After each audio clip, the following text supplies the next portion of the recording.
Hello friends, welcome to my channel. Don't forget to press the bell icon.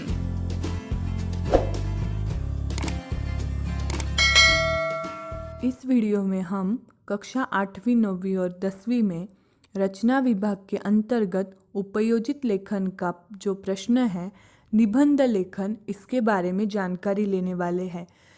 निबंध लेखन का यह प्रश्न हमें 5 अंक या 7 अंक के लिए प्रश्न पत्रिका में पूछा जाता है। सबसे पहले हम निबंध की परिभाषा देखते हैं। निबंध लेखन एक कला है। निबंध का शाब्दिक अर्थ होता है सुगठित अथवा सुव्यवस्थित रूप में बंधा हुआ। साधारण गद्य रचना की अपेक्षा निबंध में रोचकता और सजीवता पाई जाती है। निबंध गद्य में लिखी हुई रचना होती है जिसका आकार सीमित होता है। उसमें किसी विषय का प्रतिपादन अधिक स्वतंत्रता पूर्वक और विशेष अपनेपन और सजीवता के साथ किया जाता है। एक सूत्रता, व्यक्तित्व का प्रतिबिंब, आत्मीयता, कलात्मकता निबंध के तत्व माने जाते हैं। इन तत्वों के आधार पर निबंध की रचना की जाती है। इसके बाद हम निबंध लेखन के विभिन्न प्रकार जो है उसके बारे में जानकारी लेते हैं। निबंध लेखन के मुख्यतः 5 प्रकार हैं। सर्वप्रथम है आत्मकथनात्मक निबंध। उसके बाद दूसरा प्रकार है वैचारिक निबंध। तीसरा प्रकार है वर्णनात्मक निबंध। चौथा प्रकार है चरित्रात्मक निबंध और 5वां प्रकार है कल्पना प्रधान निबंध। आत्मकथनात्मक निबंध का उदाहरण किस प्रकार होता है, देखिए। मैं हिमालय बोल रहा हूँ। इसमें हिमालय जो है वह स्वयं बात कर रहा है। इस प्रकार आपको निबंध लिखना होता है। उसके बाद वैचारिक निबंध का उदाहरण है विज्ञान के चमत्कार। तीसरा जो वर्णनात्मक निबंध है उसका उदाहरण है ऐतिहासिक स्थल की सैर। चौथा चरित्रात्मक निबंध, उसका उदाहरण है मेरा प्रिय गायक।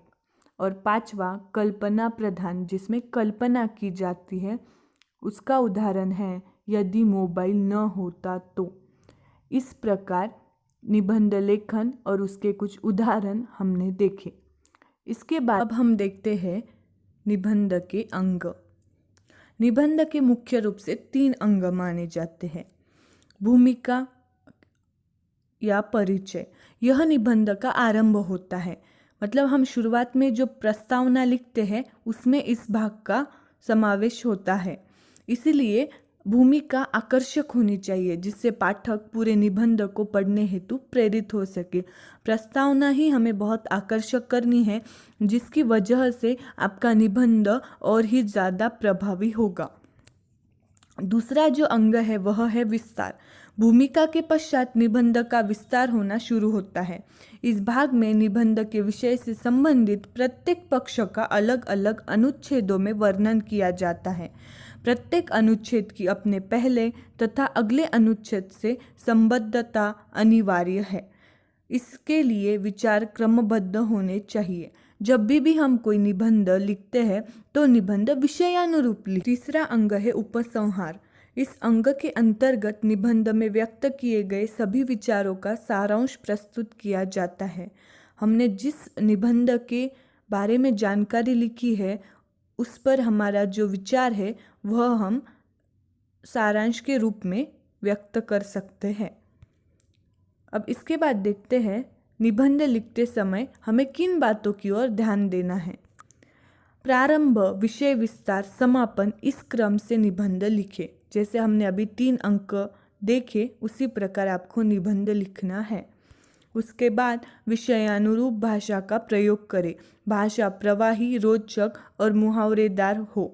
कहावतों, सुवचनों का यथास्थान प्रयोग करें। अब यह किस प्रकार करना है, यह प्रश्न के माध्यम से हम जानकारी लेने वाले हैं।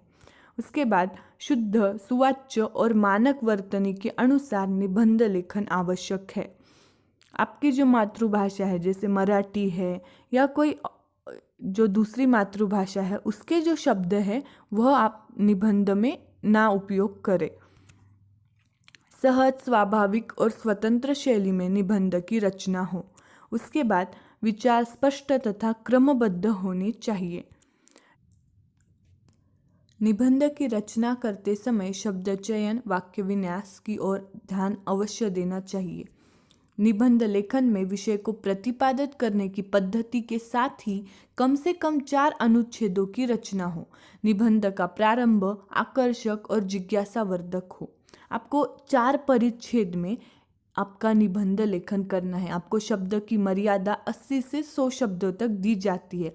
उसी प्रकार से आपको निबंध के 3 अंग के बारे में जानकारी लेकर आपका निबंध लेखन करना है। निबंध के मध्य भाग में विषय का प्रतिपादन हो। निबंध का मध्य भाग महत्वपूर्ण होता है, इसलिए उसमें नीरसता न हो। उसके बाद निबंध का समापन विषय से संबंधित, सुसंगत, उचित, सार्थक विचार तक ले जाने वाला हो। इसके बाद हम आत्मकथनात्मक निबंध लिखते समय आवश्यक महत्वपूर्ण बातें, इसके बारे में जानकारी लेते हैं। आत्मकथन अर्थात एक तरह पर काया प्रवेश है। इसमें किसी वस्तु, प्राणी, पक्षी, व्यक्ति की जगह पर स्वयं को स्थापित या आरोपित करना होता है। आत्मकथनात्मक लेखन की भाषा प्रथम पुरुष एक वचन में हो, जैसे मैं हिमालय बोल रहा हूँ, मैं किताब बोल रही हूँ, इस प्रकार। और चौथा, प्रारंभ में विषय से संबंधित उचित प्रस्तावना, सुवचन, घटना, प्रसंग संक्षेप में लिख सकते हैं। सीधे मैं हिमालय बोल रहा हूँ से भी आप प्रारंभ कर सकते हैं। उसके बाद वैचारिक निबंध लिखते समय आवश्यक बातें। वैचारिक निबंध लेखन में विषय से संबंधित विचारों को प्रधानता दी जाती है। वर्णन, कथन, कल्पना से बढ़कर विचार महत्वपूर्ण होते हैं। विचार के पक्ष विपक्ष लिखना आपको आवश्यक होता है। मतलब किसी निबंध में विज्ञान के लाभ या विज्ञान की हानि, इन दोनों बातों के बारे में जानकारी लिखना आवश्यक है। उसके बाद विषय के संबंध में विचार, मुद्दे, मतों की तार्किक प्रस्तुति महत्वपूर्ण होती है। पूरक पठन, शब्द संपदा, विचारों की संपन्नता जितनी अधिक होती है, उतना ही वैचारिक निबंध लिखना हमारे लिए सहज होता है। इसलिए आप अधिक से अधिक विषयों के बारे में जानकारी लें। अब हम देखते हैं कि निबंध लेखन पर किस प्रकार का प्रश्न परीक्षा में पूछा जाता है। देखिए, निम्नलिखित विषय पर 70 से 80 शब्दों में निबंध लेखन कीजिए और आपको विषय दिया जाता है। जैसे हम देखने वाले हैं, विपत्ति कसौटी जे कसे 23 साचे मित। यहाँ पर एक सुवचन दिया गया है और उसके आधार पर आपको निबंध लेखन करना है। सबसे पहले तो हमें सुवचन का अर्थ पता होना चाहिए। जैसे कि यहाँ पर अर्थ है कि विपत्ति के समय जो काम आता है वही हमारा सच्चा दोस्त होता है। अब हम इसका उत्तर किस प्रकार लिखना है, इसके बारे में जानकारी लेते हैं। निबंध लिखने में आसानी हो इसलिए हम कुछ संकेत बिंदु निबंध लिखते वक्त रफ पेज पर लिख सकते हैं। जैसे कि यह जो निबंध है, विपत्ति कसौटी जे कसे 23 साचे मित, इसके संकेत बिंदु कुछ इस प्रकार हम लिख सकते हैं। प्रस्तावना यानी कि शुरुआत, फिर आदर्श मित्रता के उदाहरण, उसके बाद सच्चे मित्र के गुण, मित्र की हमारे जीवन में आवश्यकता, छात्रावस्था में मित्रता, क्योंकि हम जीवन के अलग अलग पड़ाव में हमें अलग अलग दोस्त मिलते हैं, लेकिन जब हम छात्रावस्था में होते हैं उस मित्रता का कुछ अलग ही महत्व होता है। और अंत में मित्रता का निर्वहन और इसका सारांश रूप हम उपसंहार के माध्यम से लिख सकते हैं।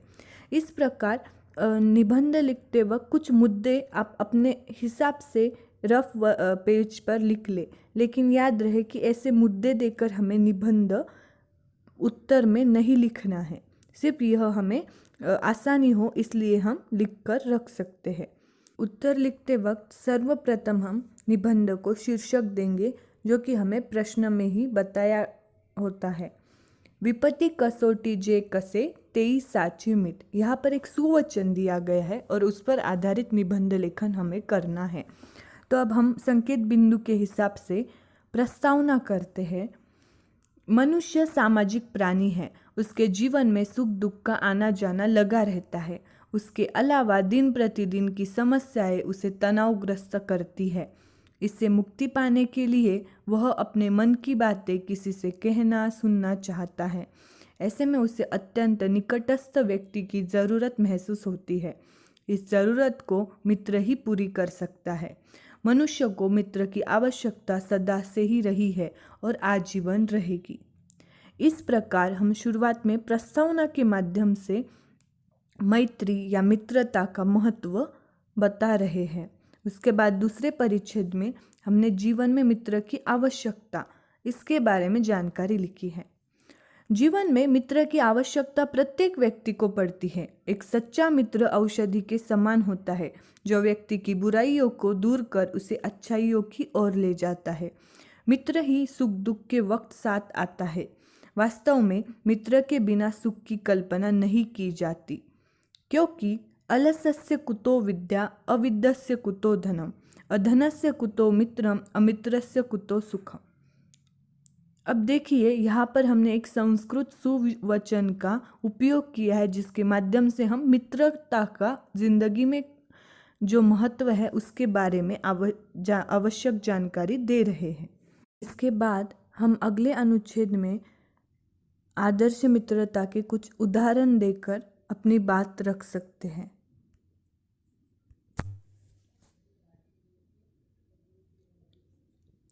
इतिहास में अनेक उदाहरण भरे हैं जिनसे मित्रता करने और उसे निभाने की सीख मिलती है। वास्तव में मित्र बनाना तो सरल है, पर उसे निभाना अत्यंत कठिन है। देखा गया है कि आर्थिक समानता न होने पर भी दो मित्रों की मित्रता आदर्श बन गई है, जिसकी सराहना इतिहास भी करता है। राणा प्रताप और भामाशाह की मित्रता, कृष्ण और अर्जुन की मित्रता, राम और सुग्रीव की मित्रता, दुर्योधन और कर्ण की मित्रता, कुछ ऐसे ही उदाहरण हैं। इनकी मित्रता से हमें प्रेरणा ग्रहण करनी चाहिए, क्योंकि इन मित्रों के बीच स्वार्थ आड़े नहीं आया। ऐसा देखा जाता है कि छात्रावस्था या युवावस्था में मित्र बनाने की धुन सवार रहती है।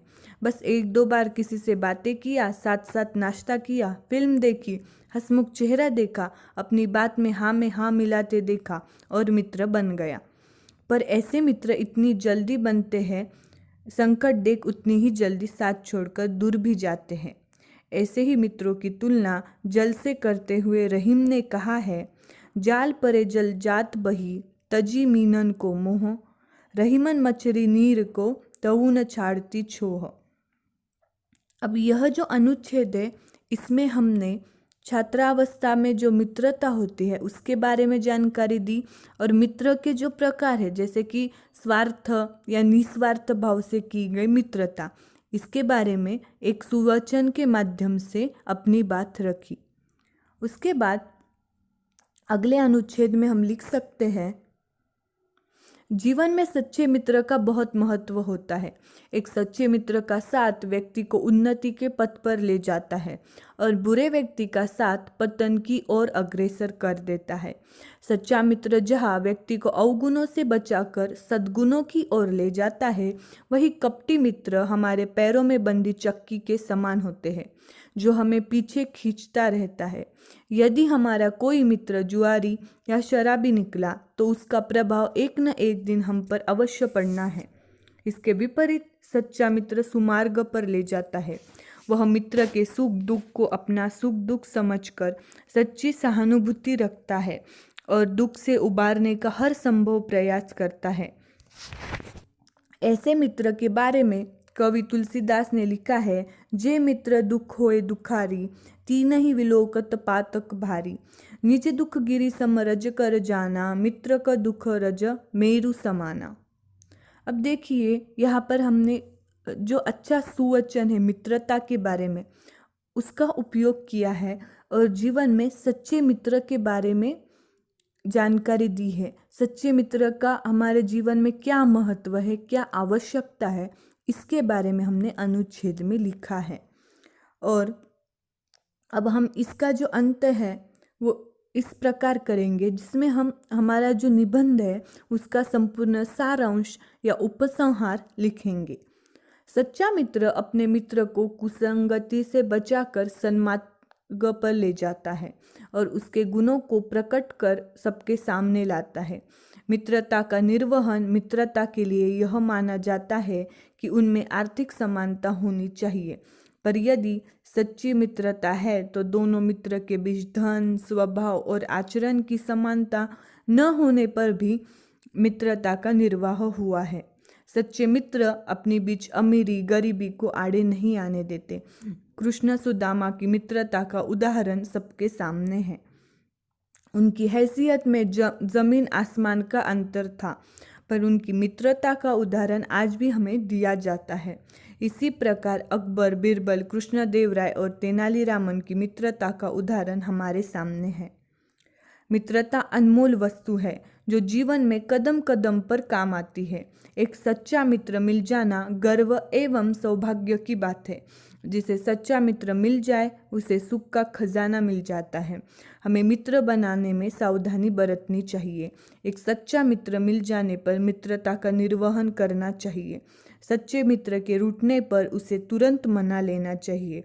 हमें भी मित्र के गुण बनाए रखना चाहिए, क्योंकि विपत्ति कसोटी जे कसे तेई साचे मित्र।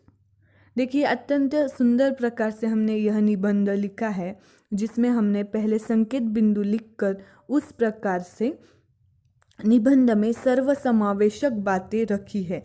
सच्चे मित्र या बुरे मित्र, इनसे होने वाली हानि, इन सब के बारे में निबंध में हमने जानकारी दी। और ऐसे आपने अगर अच्छे से निबंध लिखा तो आपको पूरे अंक प्राप्त हो सकते हैं, चाहे वो प्रश्न 7 अंक के लिए आए या 5 अंक के लिए आए। आप निबंध में अनावश्यक बातें लिखने के बजाय जो आवश्यक विचारपूर्वक बातें हैं उनको लिखिए, जिसकी वजह से आपको पूरे अंक प्राप्त होने में आसानी होगी। आपको निबंध लेखन किस प्रकार करना है इसके बारे में जानकारी मिल गई होगी। अब इस विषय पर आधारित प्रश्न जो आपको गृह कार्य के रूप में दिया है, देखिए, निम्नलिखित विषयों में से किसी एक विषय पर 70 से 80 शब्दों में निबंध लेखन कीजिए। और प्रश्न है नदी की आत्मकथा, जो आत्मकथनात्मक निबंध है। यदि मेरा घर अंतरिक्ष में होता, यह कल्पना प्रधान निबंध है। और किताब की आत्मकथा, यह भी आत्मकथनात्मक निबंध है। तो अवश्य इस गृह कार्य को पूरा कीजिए। Thank you for watching. Don't forget to like, share, comment and subscribe the video.